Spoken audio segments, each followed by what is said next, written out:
자, 안녕하세요. 지난 시간에 이어서 지금 오늘 할 이야기는 이제 수로부인 이야기, 그리고 문무왕 범민이 이제 동해 호국용이 되는 이야기. 저 호국용 스토리는 너무너무 특이한 거예요. 사람이 왜 용이 되려고 했을까? 그리고 그게 의미하는 건 도대체 뭘까? 그리고 굉장히 복잡합니다.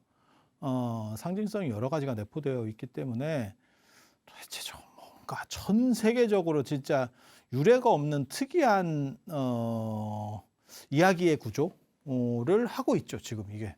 그래서 왕이, 그리고 그 부분과 관련해서 어떤 게 나오냐면, 범민이 이제 681년에 죽고, 이 범민이 통일군주입니다. 그러니까는 김춘추가 태종무열왕이 통일을 시작했고, 통일 전쟁을 시작했고, 완성한 건 범민이 이제 완성을 하고, 그렇게 하고, 그 다음에 이제 당신이 지난 시간에 얘기한 것처럼 뭐 동해 바위 위에다가 장사 지내달라, 이렇게 해서 지금은 대왕암에 인공적 흔적이 없는 걸로 봐서 뿌렸던 거 아닌가라는 생각을 하는 거고, 그리고 이 효성왕 이야기로 봤을 때는 동해 바다 앞에 그 문무왕 대왕암이 있는 그쪽 변에 이렇게 뿌린 게 아닌가라는 정도 추정, 배 타고 거기까지 가서 뿌렸을까에 대한 생각들이 좀 있는 거죠. 있는 거죠. 그래서 그런 정도 생각을 할 수 있고, 그리고 전에도 말씀드렸지만 그 뭐 흔집가에 뿌렸다더라 라고 하는 것도 내나 같은 지역일 거다라고 추정을 하는 거죠. 그래서 그 간포 앞바다 쪽이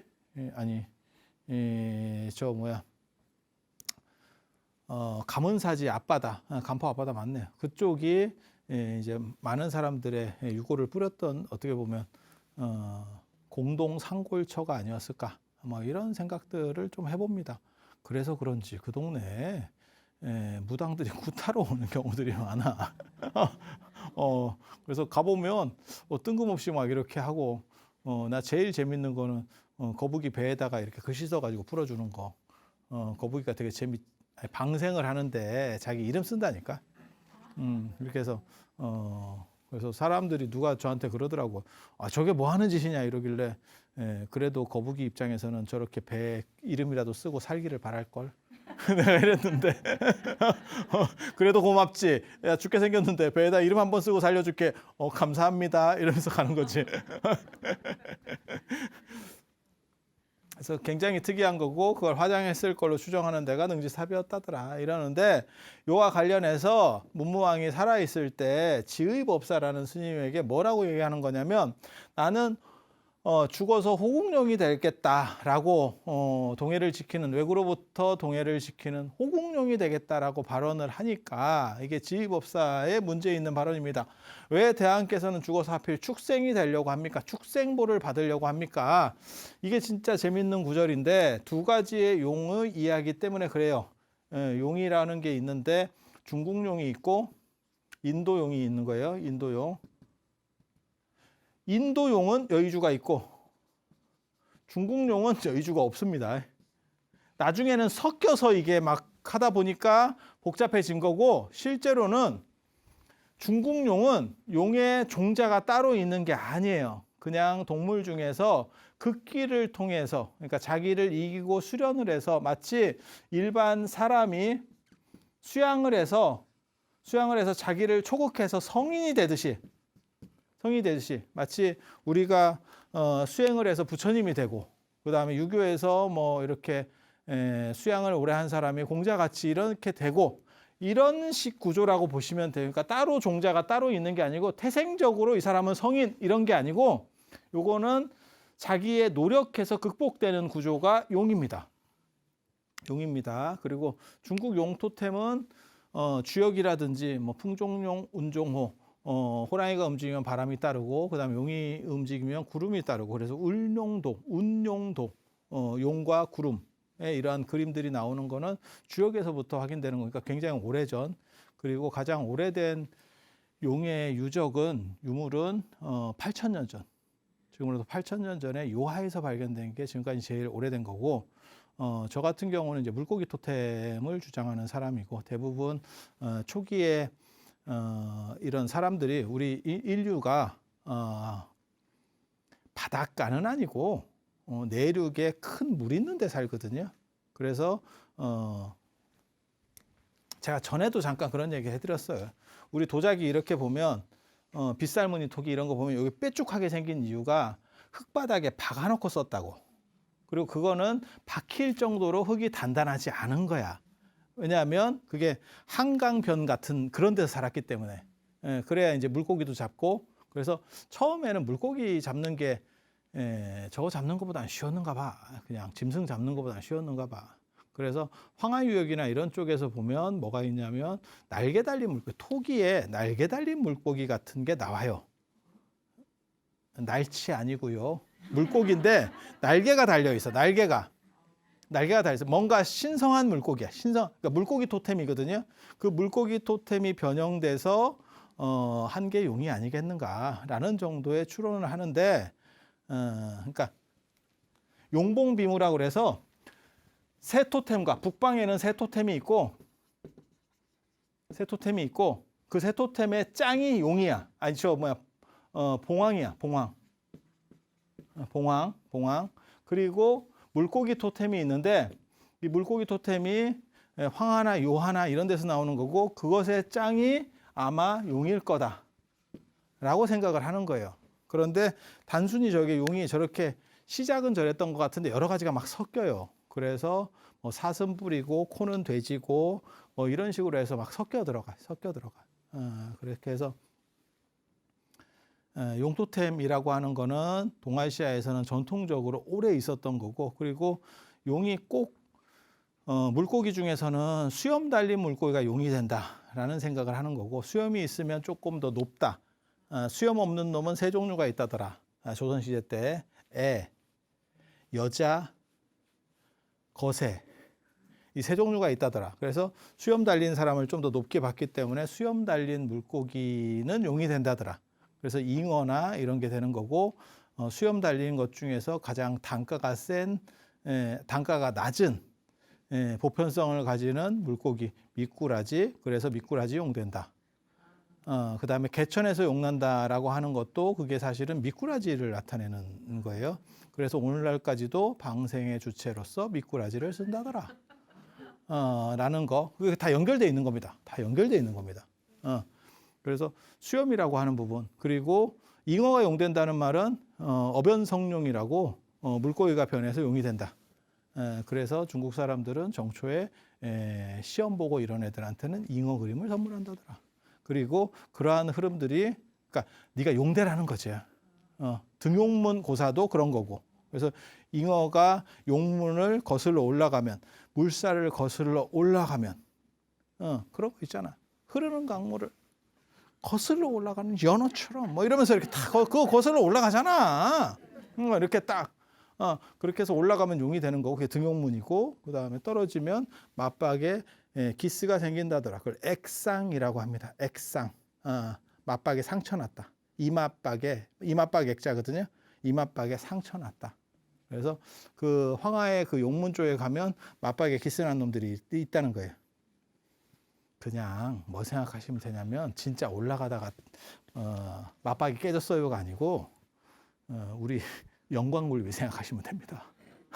영광굴비가 소위잖아. 소위인 거 아세요? 계급장 소위? 영광굴비가 소위잖아. 그런 식의, 그 동네 잉어가 그런 식이야. 그거를 사람들이 그렇게 연결시켜서 잉어가 물살을 거슬러서 올라가다가 떨어져서 맞박이 깨져가지고 여기에 액상이 생겼어. 이렇게 나오는 거야. 다 연결돼 있다니까, 이게 지금. 그런데 특이한 거는 물고기나 뱀만 용이 되는 게 아니고 거북이가 용이 된다더라.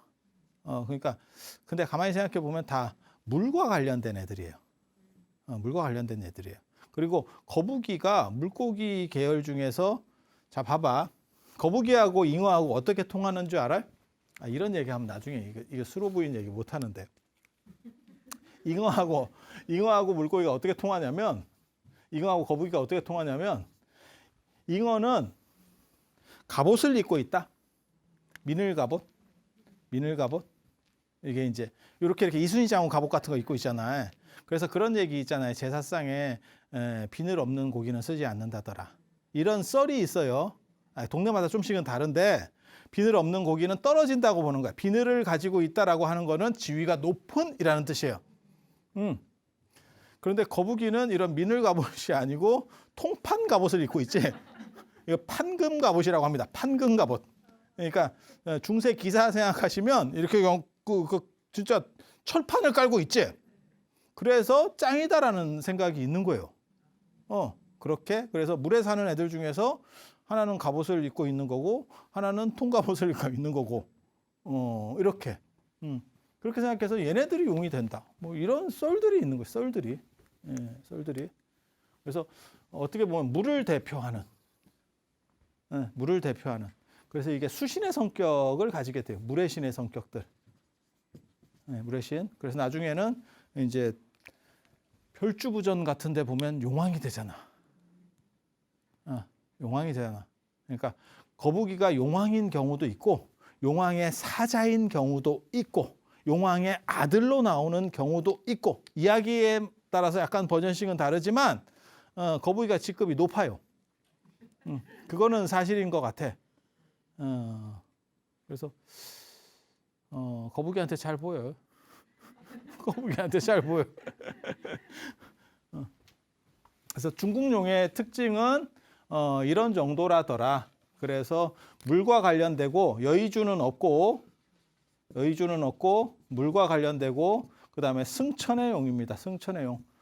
하늘로 올라가서 승천하면서 저거는 아마 천상세계를 염두에 둔 걸 거예요. 그러니까 은나라라든지 주나라라든지 이런 데 보면 천이나 재, 하느님 신앙이 있거든요. 우리가 하느님 모아서 우리나라 만세할 때 그 하느님이 사실은 은나라, 주나라 때 하느님이에요.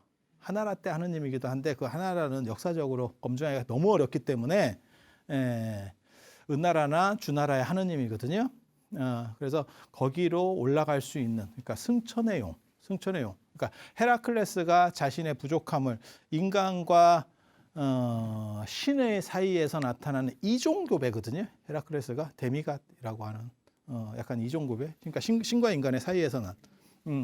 그래서 그거를 자기가 신성을 어떻게 보면 각성을 하는 거지. 그렇게 해서 결국 어디로 가냐면 신으로 천상으로 올라가는 거지. 올림푸스로 올라가는 거지.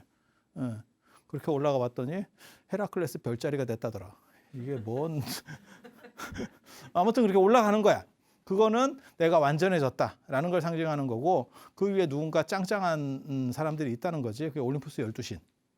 제우스를 필두로 한 올림푸스 12신이 있는 거고 여기에서도 천이나 재라고 하는 하느님이 있는 거고 그 하느님에게 용이 올라가면 하늘의 권속이 되는 거지. 이렇게. 그래서 아시다시피 중국 용 같은 경우는 이렇게 극복하는 용이고 그 다음에 종자가 딱 정해져 있는 것 같지는 않더라.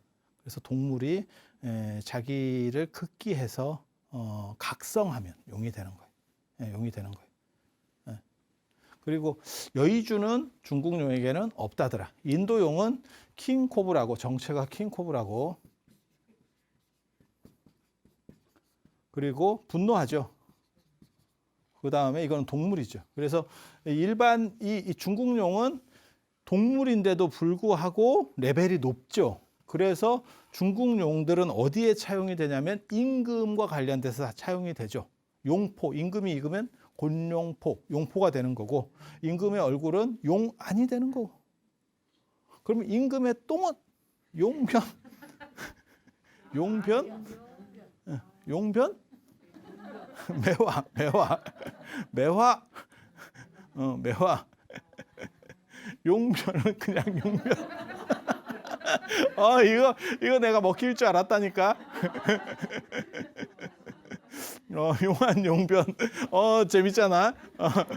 그 용자 아니고요. 그 용자 아니고요. 그래서 그냥 얘기하면 저렇게 잘 넘어가. 그래서 용이라고 하는 거는 중국에서는 일반 이상, 인간보다도 어떻게 보면 더 이상되는 동물로 상징이 되는 거고, 그리고 인도 같은 경우는 킹코브라니까 센 놈이긴 한데 조금 떨어지는, 그러니까 우리식으로 보면 뭐라고 생각하시면 되냐면 약간 구미호과. 구미호가 인간보다는 세거든요. 그렇지만 인간보다 떨어진다는 판단이 있어요. 용은 인간보다 약간 높다라는 판단이 있고 구미호는 약간 떨어진다. 그래서 구미호는 인간을 동경하잖아. 그래서 남편을 이렇게 수발을 잘하고 얼마나 이렇게 친절하게 수발해. 그렇게 해서 남편이 마지막에 조금만 더 기다려주면 사람이 될 건데.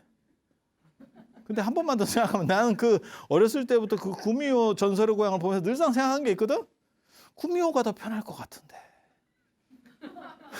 굳이 왜 인간이 되려고? 그러지 말고 남편을 구미호로 만들어서 그렇게 살면 될 건데. 그게 참 인간 중심적인 설화 구조라서 그래요. 그 인어공주에서도 똑같은 거거든요. 굳이 왜 인간이 되려고 하지? 나중에는 뭐 목소리를 잃어가고 그다음에 물거품으로 결국 사라지거든요. 인어공주가 스토리를 보면. 근데 굳이 그럴 게 뭐 있어? 그냥 인어로 살아. 인어의 배신자. 그래서 왜 인간이 되려고 하느냐? 그거는 인간 중심적 사고를 하고 있기 때문에. 그러니까 인간이 만들어낸 거짓말이라는 거죠. 근데 재밌는 거는 구미호는 아무튼 떨어져. 구미호는 인간보다 약간 떨어져서 인간을 동경하는 애고 용은 인간을 동경하지 않아. 용이 인간 되고 싶어요라고 하는 설화는 없어. 용은 날라다니는 거야. 그래서 뭐 용상에 앉았다는 둥, 뭐 용 비룡제천, 그러니까 용이 날아간다 이러면 용됐다라는 표현이 왕됐다라는 거예요. 제가 얘기했잖아 전에도. 이성계 쪽에서 이제 구테타 일으키고 나서 세종이 했었던 게 용비어천가, 나는 용이 하늘에 있다. 그 얘기는 뭐냐면 자기 조상들을 이제 용의 비유를 들어서 그건 주역 건캐에 나오는 겁니다. 중천 건캐에 나오는 거거든요. 그래서 그걸 비유를 들어서 우리가 원래 용족이다 이런 얘기를 하고 있는 거지. 하늘의 뜻을 받은 용이다 이렇게. 용에 대해서 인식이 다른 거죠. 용의 인도용은 여의주를 어디에 가지고 있느냐? 머리 위에 상투에. 머리 위에 상투에. 그러니까 뱀인데 뱀 머리 위에 있는 거예요. 이런 여의주가. 그래서 뭐 인도 전설에는 실제로 오래된 코브라에게는 뱀스톤이라는 게 있어. 뱀돌이라는 게 있어. 그래서 검은색 뭐 이런 게 있어. 근데 뱀스톤이라는 게 있어. 뱀의 돌이라 가지고 그 뱀 머리 쪽에서 뭐 오래된 뱀 머리 쪽에서 돌이 나온대. 그러니까 우리식으로 말하면 뭐냐면 혹시 그거 아세요? 산삼 오래되면 걸어 다니는 거? 그런 얘기 못 들었어? 전설의 고향에 나오잖아. 산삼 오래되면 걸어 다니잖아. 이렇게.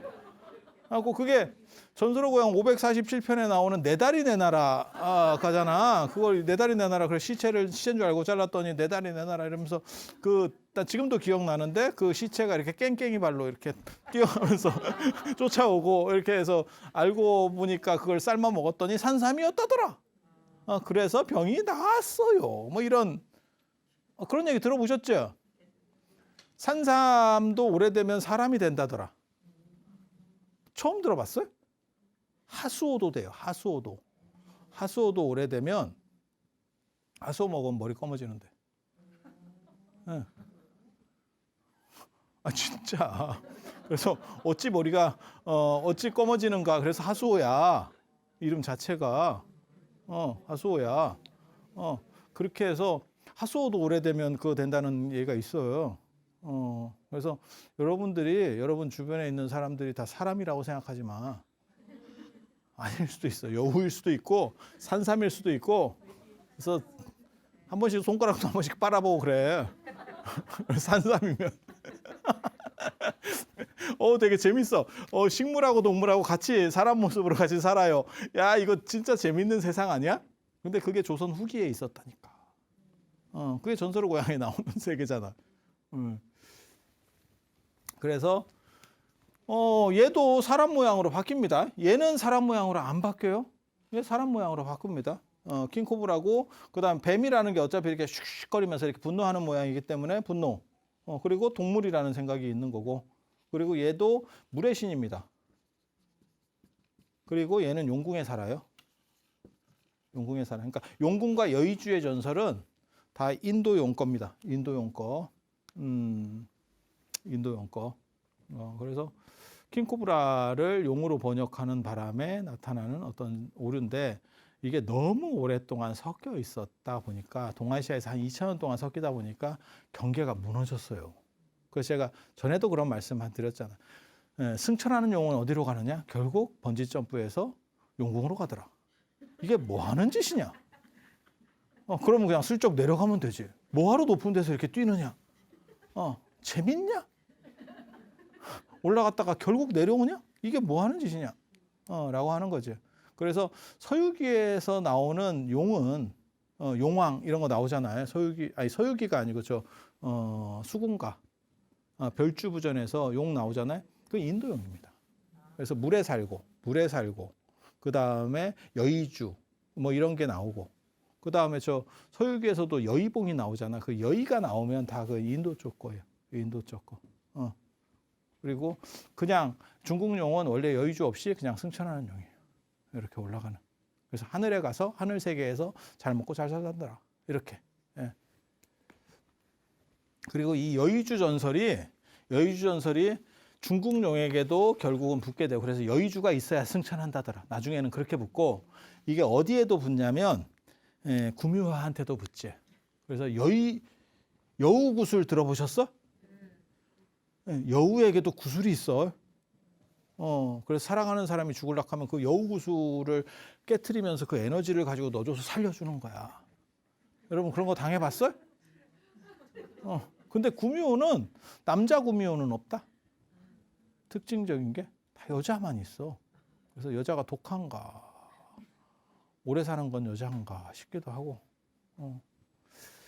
그래서 이 두 가지의 차이가 있는 거예요. 두 가지의 차이. 그런데 잘 보세요. 여기서 지휘법사는 호국용이 될 것을 발언하는 문무대왕한테 왜 당신은 축생이 되려고 합니까? 라고 말하는 게 인도용의 사고를 하고 있는 거예요, 지금. 그랬더니 문무대왕이 되게 문무왕이 되게 재밌는 얘기를 합니다. 나는 세상의 부귀영화를 싫어한 지 오래다. 어떻게 보면 왕족으로 태어나서 통일 전쟁을 거치면서 얼마나 안 좋은 거를 또 많이 봤겠어요. 잔인한 상황들을 많이 봤겠지. 그래서 부귀영화를 싫어한 지 오래다. 저런 표현을 들으면 우리는 뭐라고 생각하면 되냐면 배불렀구나. 너 배불렀구나. 그러니까 그런 거지. 아유, 이재룡 회장 같은 분이 나는 보세가 좋아요. 동대문이 좋아요. 뭐 이런 거. 한 땀 한 땀 그런 거 별로 원치 않습니다. 이렇게 그러면 우리가 배불렀구나. 이렇게. 그런데 이렇게 얘기를 하면 상당히 불교적인 얘기로도 들리거든요. 나는 세상의 영화를 싫어했다. 그게 이제 나중에 전에 그런 얘기 했잖아요. 진흥왕, 법흥왕 같은 분들이 왕위를 양해하고 맨 만년에 출가해서 자기를 위해서 닦았다. 그건 충분히 가능한 얘기라고 생각해요. 오늘날도 저는 그 부분이 가능하다고 생각하거든요. 내가 대기업 회장 같은 걸 했어. 근데 뭐 엄청나게 잘 이루었어. 그러면 나중에는 더 이상 할 게 없는 거지. 할 게 없지. 그래서 나를 되돌아보면서 이것이 올바른 삶이었는가에 대해서 사람이 비판적으로 생각해보고 나는 죽어서 어떻게 될 것인가에 대해 생각하면서 뭔가 이렇게 좀 보람 있는 일과 내 자신을 안정시키는 일에 대해서 사람이 노력할 수 있어. 그게 가능하지 않을까? 그런 식으로 생각해보면 나는 싫어한 지 오래다. 그러니까 약간 출리, 세속으로부터 벗어나는 이런 사고를 하는 게 아니고 갑자기 뜬금없이 그래서 축생이 되는 것도 내 뜻에 합당하다. 이거 약간 언밸런스한데? 세속을 싫어하니까 동물이 되겠다고? 이건 뭐요? 그리고 동물이 돼도 호국용이 된다라고 하는 뜻은 사실 그래도 죽어서까지 내가 국가를 수호하겠다. 국가를 지키는 어떻게 호국신이 되겠다. 뭐 이런 생각인데 조금 관점이 좀 다르죠. 그래서 어떤 식으로 생각을 하냐면 이제 일반적인 용이 아니고 불교 들어오기 전에 신라 쪽에 용 토템이 보이는 게 굉장히 많아요. 그게 미르인데 미르 재단 할 때 그 미르입니다. 그래서 그 미르의 전설인데 그게 굉장히 많거든. 용이 나타났다. 뭐 이런 거. 그래서 박혁거세 아령 부인할 때도 뭐 그게 계룡 뭐 이런 식으로 해서 뭐가 나온다고 계속. 그래서 뭐 용의 옷구리에서 튀어나오고 우리가 그런 얘기를 좀 했었죠. 그래서 그런 이야기들이 많이 있는데 그것이 불교하고 지금 결합되는 구조가 아닌가. 그래서 김유신은 그냥 불교 쪽으로 가버리는 거고, 그래서 33천 도리천에 가서 태어난다라고 하고, 이제 문무대왕 같은 경우는 토착 신앙과 불교의 결합을 상징하면서 그 다음에 자기가 용이 되는 구조로다가 스토리가 나아가는 게 아닌가라는 생각을 그냥 해봅니다. 그리고 문무왕이 이제 신문왕이 저 아들이거든요. 신문왕이. 이 신문왕이 지은 데가, 문무왕을 위해서 지은 데가 감은사잖아요. 감은사잖아요. 근데 감은사에 가보면 실제로 감은사 그 법당이 이렇게 들려 있어요. 들려 있어. 그래서 떠 있거든요. 뜬 집이에요. 뜬 집. 그래서 저런 뜬 집을 만든 이유가 이제 동해 호국용이 된 문무왕이 가끔 들어와서 이렇게 법문을 들었으면 좋겠다라고 실제로 물길이 연결돼 있고, 그 감은사 앞에가 대종천이거든요. 대종천. 그 대종천에 일본 사람들이 나중에 임진왜란 때 훔쳐가려고 종을 이렇게 반출하다가 종을 떨어뜨렸대. 그 개천에 동을 떨어뜨렸대. 그래서 파도가 치면 이렇게 거기가 바닷가이기 때문에 그 안쪽까지도 파도가 칠 수 있거든요. 파도가 이렇게 타고 들어오는 거지. 그렇게 치면 종소리가 나더라라고 해서 대종천.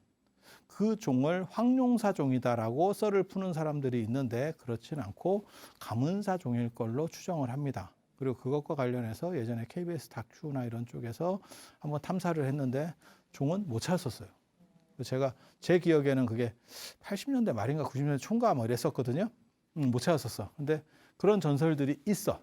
그래서 거기까지 물길이 사실 이렇게 좀 연결되는 듯한 구조들이 나옵니다. 감은사하고 동해 바다까지 이렇게 연결되는 구조들이 나와요. 그래서 저거를 용이 거기까지 들어와서 법문을 듣는다라는 생각을 하는데, 미륵사도 그렇습니다. 미륵사도 막상 가보면 털을 이렇게 띄워놨어요. 털을 띄워놨어. 어느 정도 떠 있냐면 한 이 정도 떠 있습니다. 가보면. 법당은 이만큼 돋아놨거든요. 그러면 여기도 용이냐? 실제로 뭐 무왕과 관련해서는 그게 이제 용 얘기가 나오죠. 마룡지에서 그 엄마가 그 용과 이렇게 해가지고 무왕을 낳았다. 백제 무왕을 낳았다. 백제 무왕이 미륵사지를 창건한 사람이니까. 그래서 아버지에 대한 그리움이냐? 뭐 이렇게 한번 또 생각을 해볼 수 있고, 또 미륵이니까, 미륵사지니까. 미륵은 아까 얘기했잖아요. 미륵의 우리식, 용의 우리식 발음이 미르라고. 미르. 그래서 한 끗 차이 아닙니까? 또 이렇게 또 연결시킬 수도 있어. 이게 굉장히 재밌는 구조거든요. 근데 그냥 제 생각에는 뜬건물 신앙이 있어. 뜬건물 신앙. 건물을 띄우는 거야. 띄우는 건물이 최고 건물이에요. 최고 건물이에요. 임진왜란과 병자호란 끝나고 우리가 온돌이 일반화되면서 전부 바닥이 붙게 되거든요. 그전에는 신발을 신고 집에서 중국처럼 침대같이 이렇게 놓고 쓰는 쪽이 좀 더 많았고, 이제 임진왜란 병자호란 끝나고 다 폐허가 된 상황에서 집을 건축을 다시 할 때 온돌이 다 일반적으로 이제 많이 깔리게 돼요. 유행하기 시작해. 그래서 바닥에 붙는 신발을 벗고 들어가고 그런 식의 문화 구조가 만들어지거든요. 그런데 그러한 집 구조에서도 온돌이 안 들어가는 데가 있어. 마루입니다. 마루. 그리고 온돌이 또 못 들어간 데가 법당에도 있어. 절에도. 법당은 온돌이 안 들어가요. 다 특징이 뭐냐면 뜬 건물이에요. 뜬 건물. 마루가 무슨 뜻이냐면 으뜸이라는 뜻입니다. 마루 종해서 으뜸, 최고. 그래서 제가 얘기하잖아요. 마루치, 싸움 잘하는 놈. 싸움짱, 마루치. 마루치 아라치 할 때. 그렇게. 그래서 마루라고 하는 것은, 그래서 대청마루가 크게 깔끔한 최고의 어떻게 보면 터거든요. 그래서 마루가 사당이 없는 집은 마루에서 제사를 지내는 거예요. 안방에서 지내는 게 아니고. 그래서 뜬 건물은 어떻게 보면 신앙적으로 굉장히 중요한 건물이에요. 그리고 사찰도 보면 일반 요사나 이런 데는 전부 온돌이 들어가는데 법당은 특수한 법당들 빼놓고는 사실 온돌이 안 들어가고 마루 구조죠. 뜨잖아. 그래서 이 뜬 건물과 관련된 어떠한 특수한 측면들이 과거부터 좀 흘러내려오고 있지 않았겠나라는 추정을 합니다. 물론 임진왜란 전에 법당 구조는 뜬 건물은 아니에요. 보도블록 깔고 들어가는 건물이에요.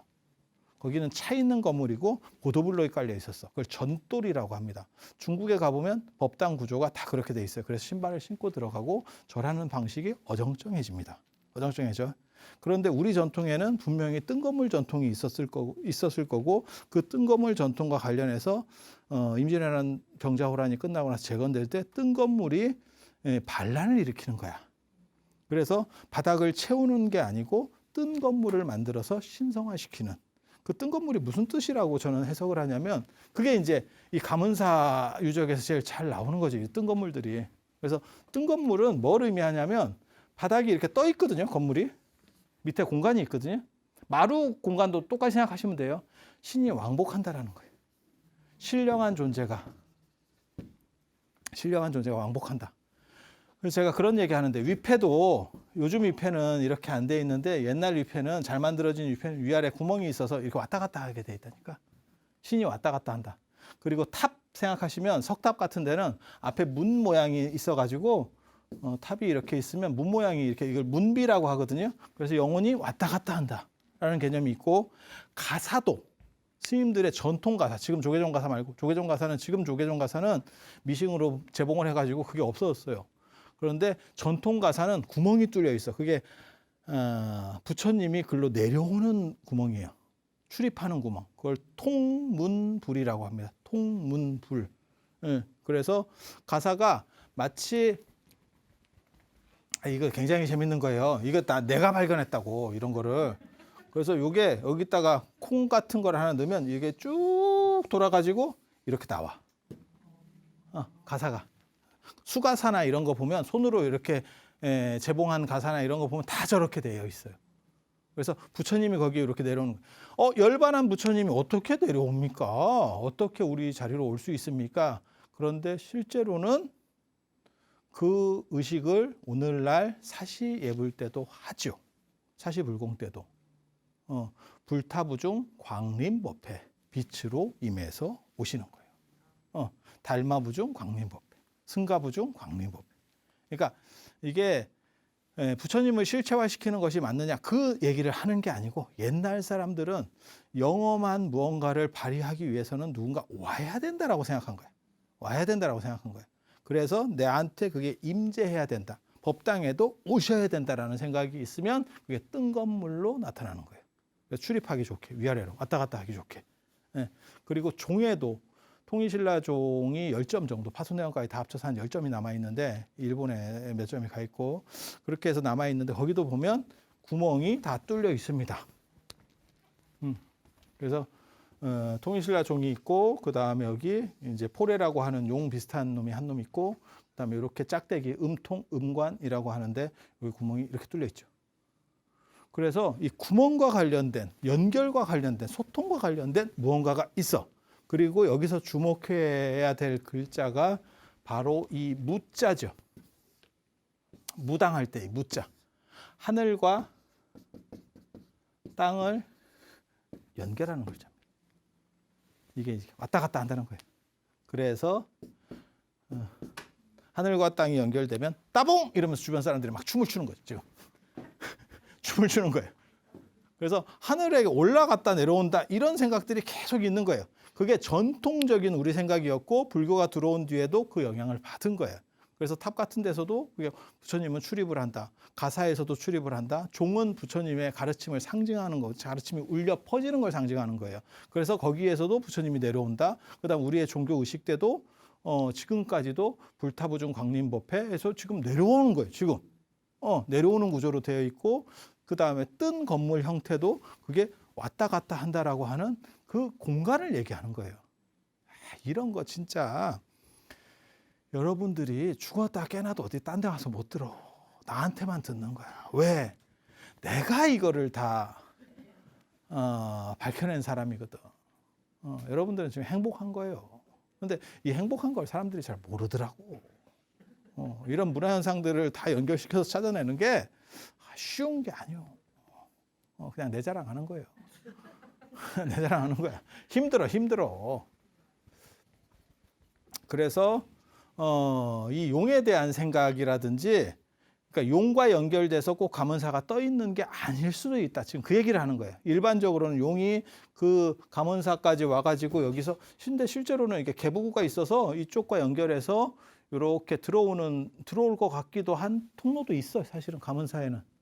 근데 저는 그거를 그렇게 보지 않고 아마 동해 쪽이어서 비나 폭우나 이런 것들이 많이 올 때 물빠짐을 주기 위해서 그렇지 않았겠나 이런 생각을 하거든요. 사실은. 그래서 물 빠지는 쪽이었을 거다. 그러니까 하수도 쪽이었을 거다. 하수까지는 아니고 우수지, 우수관. 잘못하면 저게 물 차면 난리 나거든.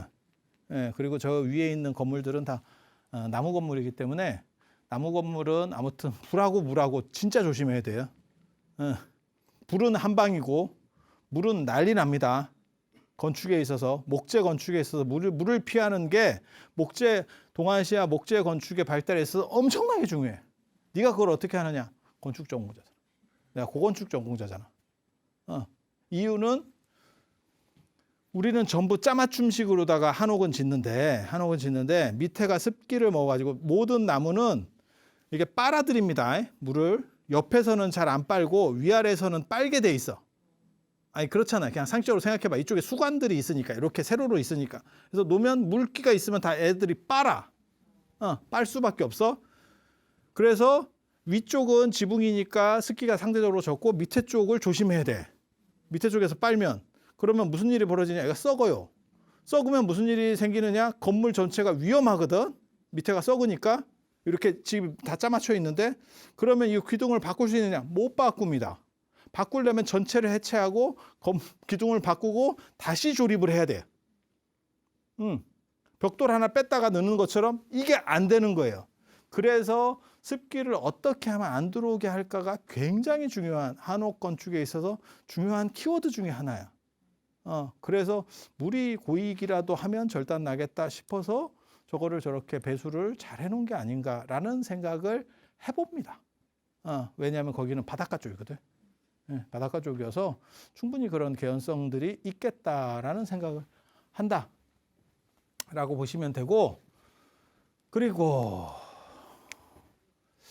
용에 대한 생각들은 사실 이 두 가지가 완전히 다른 기원을 가지는데, 우리가 번역할 때 양쪽을 똑같은 용어를 쓰다 보니까 혼동이 시작됐다더라라는 정도 하고, 그 다음에 진평왕 때부터 확인되는 게 제석천 신앙이에요. 제석천 신앙.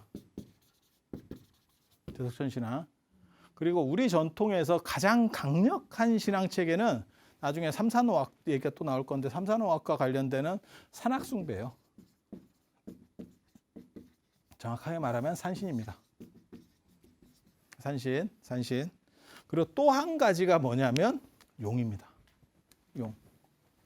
요 세 개가 가장 강력한, 어떻게 보면 우리 주변에 있는, 그러니까 불보살 신앙 말고 우리 주변에 있는 요 제석천은 천신 신앙과 연결된 거고, 원래 전통적으로 있었던 천신 아니면 하늘 신앙, 하느님하고 연결돼서 그게 불교적으로 전화되면서 제석천 신앙이 되는 것 같고, 그 다음에 용하고 용은 신라 원래부터 있었던 토템과 관련해서 존재했었던 게 계속 변형되는 것 같고, 그리고 삼면이 바다니까 아무래도 뭐 바다랑 이렇게 할 일이 많았겠지. 그리고 지금은 바다가 위험하지 않지만 예전에는 나가면 내륙에서 사고 나면 한 사람이 죽을 수 있지만 바다에서 사고 나면 한 팀이 가는 거예요. 한 팀이. 그러니까 상대적으로 왜 그거랑 똑같은 거지. 비행기가 사고 확률은 제일 적지만 사고가 나면 골로 가지. 그건 대형 사고지. 확률상으로는 자동차가 제일 크죠. 아니 그렇잖아. 하지만 자동차는 뭐 그렇게까지 뭐 큰 사고가 나는 경우도 있지만 인명 피해가 제한적이라면 비행기는 뭐 끝이죠. 떨어지면 거기서 살면 용치. 진짜 대단한 거지. 살기 쉽지 않지. 그냥 생각해봐도 저게 될까 싶은 생각들이 드는 거죠. 오늘은 시간이 다 돼서 이 통일신라 최고의 그것도 얼짱도 그냥 얼짱 아니에요. 유부녀 얼짱이에요. 그래서 문제가 되는 거야. 미스가 아니야. 미스가 아닌데도 이게 또 보통이 아닙니다. 그래서 여러분도 가능성이 있다. 라는 얘기를 하면서 오늘은 이상 마치고 다음 시간에 수로부인 이야기. 그리고 수로부인도 굉장히 특이한 구조예요. 저는 처음에 저 얘기를 봤을 때 너무너무 놀랐거든요. 수로가 2명이 나오거든요. 김수로, 그 다음에 수로부인. 둘 다 거북이 얘기가 나와. 거부가 머리를 내밀어라. 얘가 또 나와. 이게 뭔가 싶을 정도의 이야기들이 또 있어요. 그 이야기를 제가 다음 시간에 해드릴 수 있도록 하겠습니다. 자, 들어줘서 감사합니다.